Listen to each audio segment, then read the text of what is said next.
Welcome to the How to Scale Commercial Real Estate Show. Whether you are an active or passive investor, we'll teach you how to scale your real estate investing business into something big.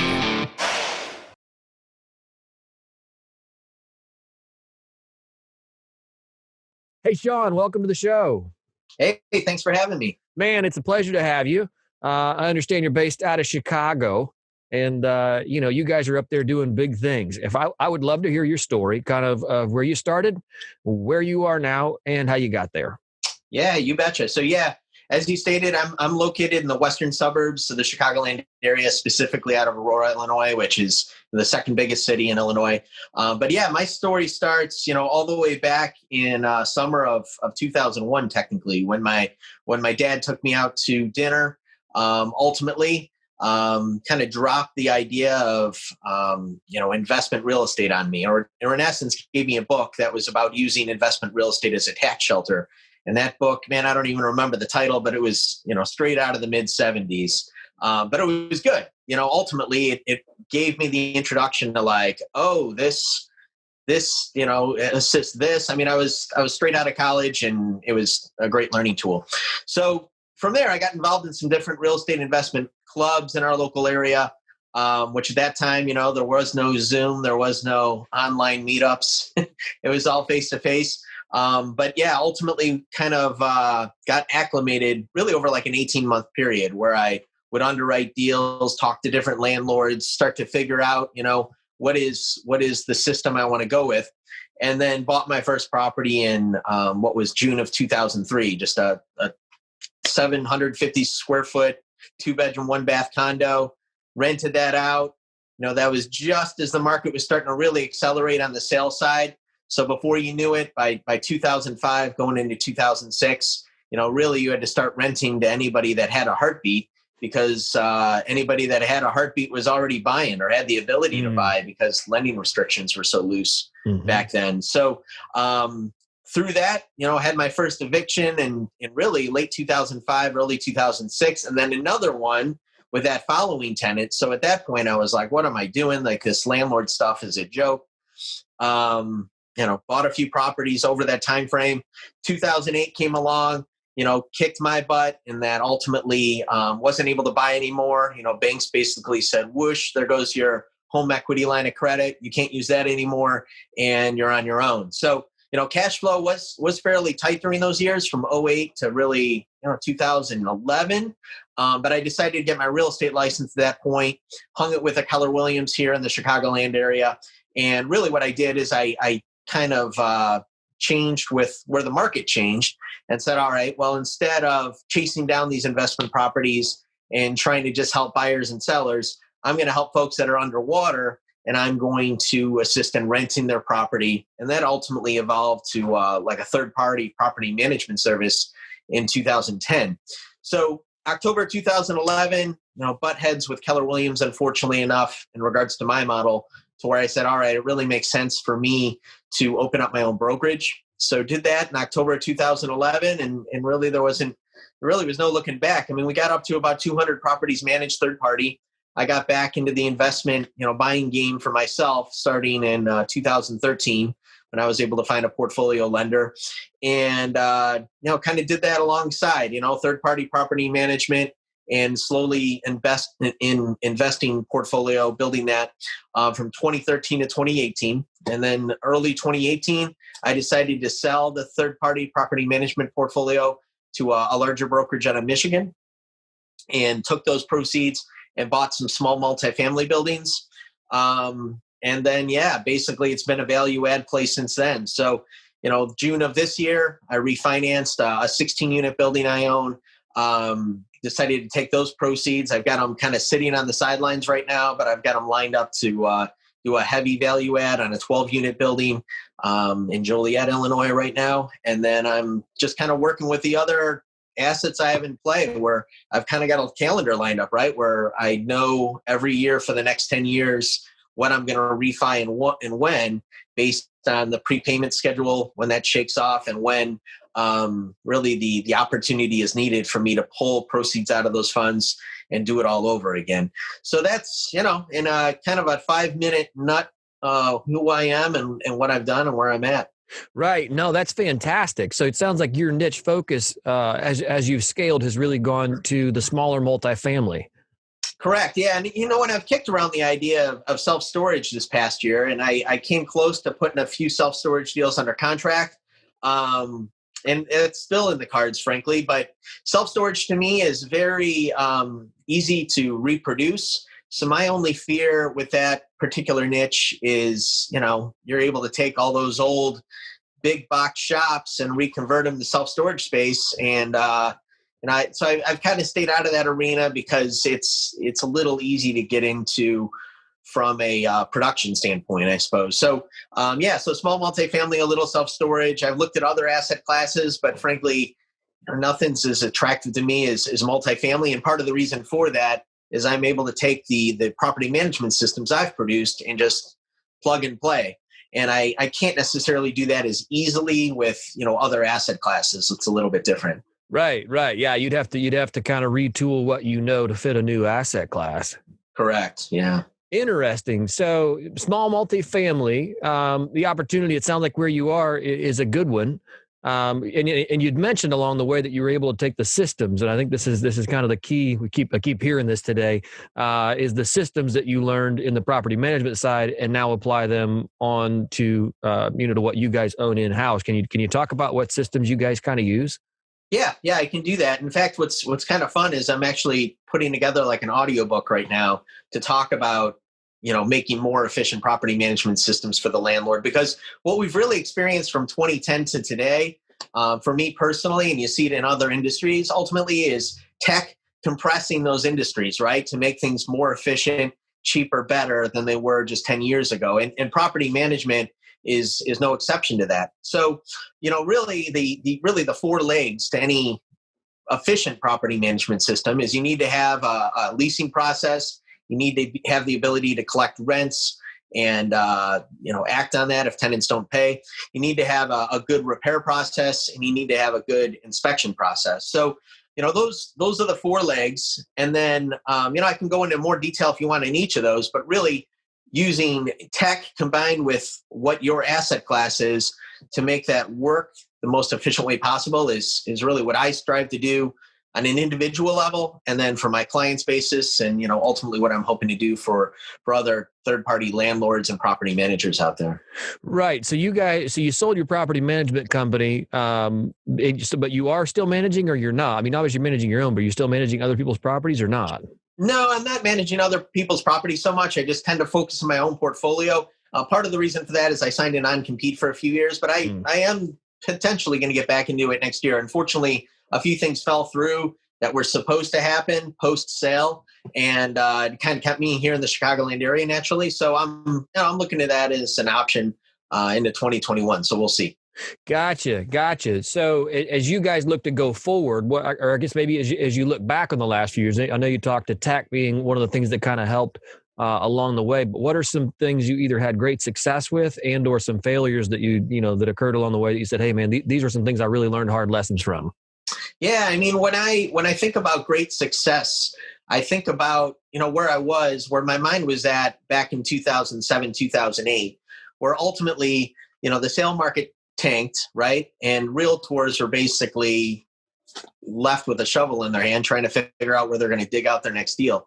And I was fortunate enough to say, well, listen, I've already been a landlord that's been burned a few times. I was involved in some different real estate investment clubs. And oh, by the way, back in those days, realtors wanted nothing to do with rentals. It was kind of, it wasn't really a field that anybody got into. So I was lucky to identify a niche that I already was specializing in that I was able to expand upon. So that was huge. So timing, skill set was right, but also identifying market conditions.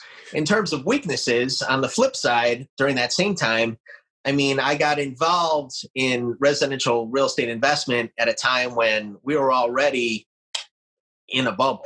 And I had the inability to see that, as many others did as well. And we were at a point in that market to where if you looked at, the history of the appreciation of U.S. real estate, there never was a collapse. It always appreciated year over year over year. So myself and everybody else included basically said, there is no bubble. It'll never burst. There's fixed amount of land. And, we didn't take into consideration lending practices. So that experience for me was huge, because now we are here in 2020 with, pandemic upon us and the talk of recession, potentially imminent. But I'm able to wrap my head around those experiences from 2007, 2008, and, transpose them into today and say, all right, are we really in a point to where we're going to create a bubble, real estate wise, or are things going to collapse? And, the experience is everything, right? As long as you're sensitive to the lessons that are being taught to you. Right. And how are you guys stress testing your portfolio for either a downturn or how has it, you guys just one of two ways, how has it performed through 2020 and kind of what do you see going forward?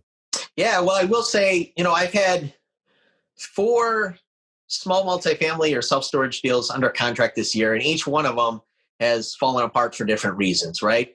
And first and foremost, I would attribute that to the fact that I'm underwriting very stringently, meaning that I want to see a 10% cash-on-cash return. I'd like to see an internal rate return of 17% or better. And then in our local market, what initially attracts me to a deal is a cap rate. And if I see it at a 7 cap, I'll look at it, but ultimately with the idea that I'm able to add value in 24 months or less. So those are really the big 3 that I tend to look at. But having said that, strict underwriting, and then ultimately because money is still pretty easy out there in our marketplace, those deals have fallen apart because of the fact that there's just somebody out there that's willing to spend more and take less of a return. So I had a 34 unit under contract this summer, and I was super excited about it because it's actually here in my hometown.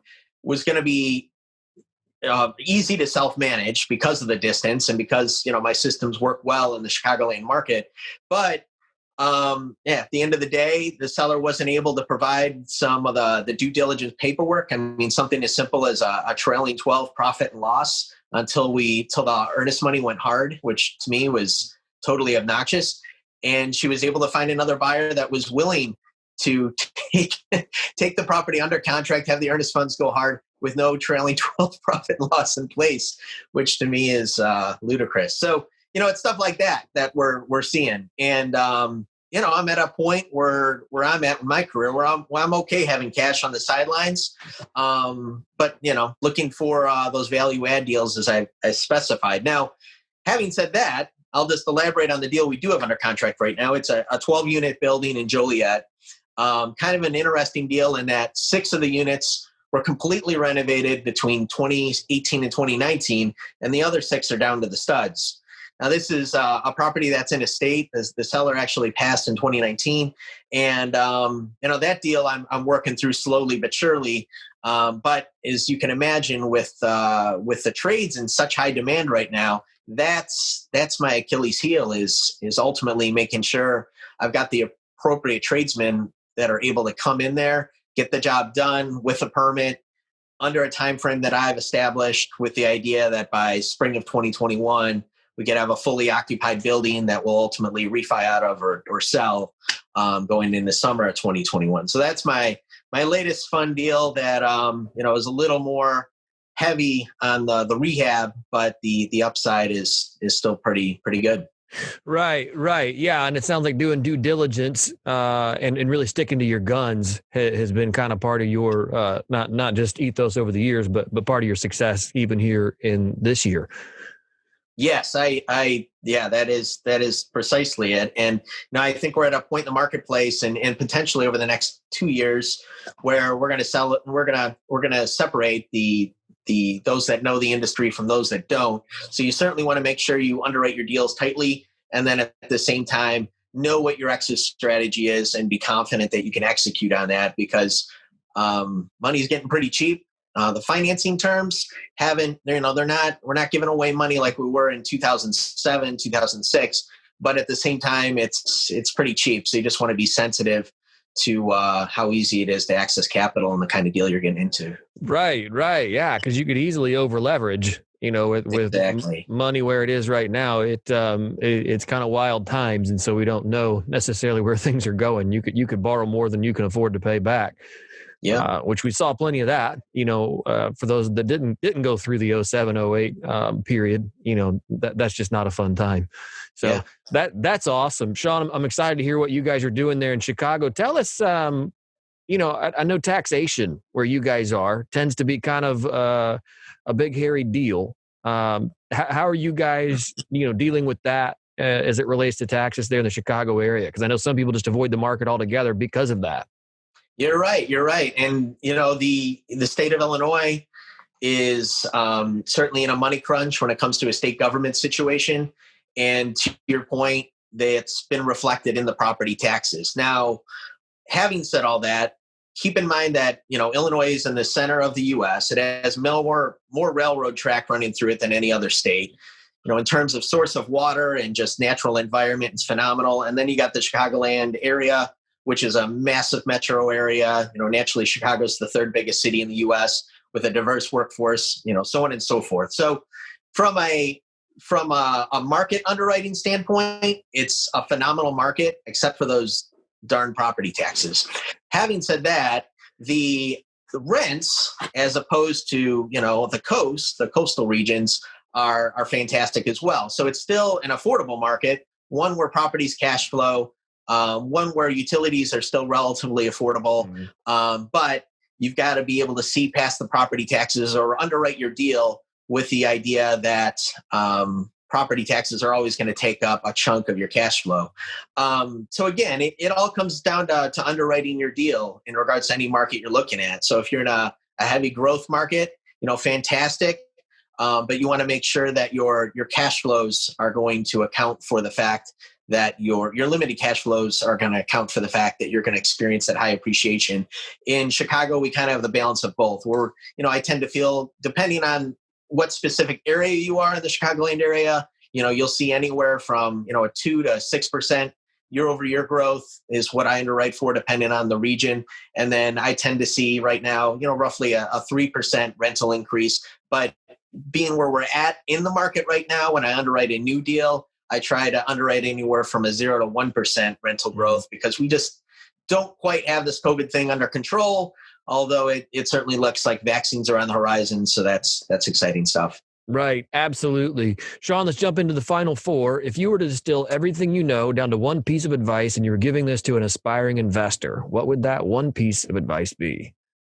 I think it's understanding who you are as an individual, right? So when I think back all the way to 2001, 2003, I actually was in the restaurant industry. And the reason that I got out of the restaurant industry is ultimately it was frankly too much work for too little money. But it was even deeper than that. It was basically me learning about myself in such a way to where I found that, I work best at the beat of my own drum. And, I'm one of those individuals that loves to study financial freedom and equations to basically come up with financial freedom and things of that nature. And that's who I am. But understanding who you are is really the key component. So if you're in your early 20s or just getting out of college, that's what your role is for the next 10 years of your life. So that when you get into your 30s and you really start building that path towards wealth and who you are as an individual, you're going to do so without this massive monkey on your back. So, I'd start with that. That's great. What's one thing you're doing right now to stay on top of your game? Boy, I host a podcast myself called Landlording for Life. I love doing that because it forces me to meet new people. It forces me to come up with new topics and concepts to talk about. And it's also a way for me to give back.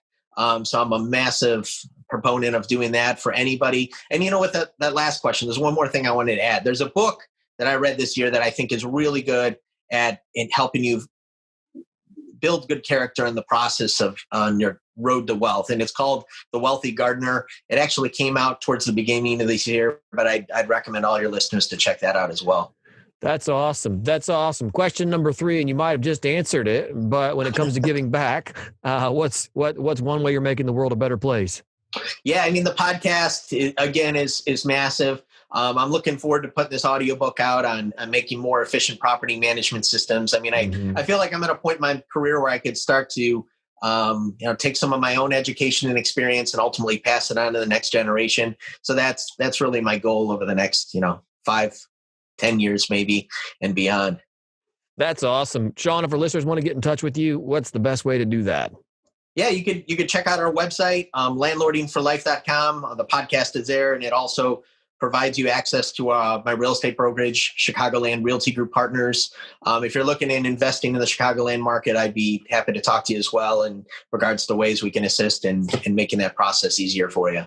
Fantastic. Sean, thank you so much for your time and insights today. Do appreciate it and look forward to connecting again here soon. Thanks for having me. Appreciate it. Thank you.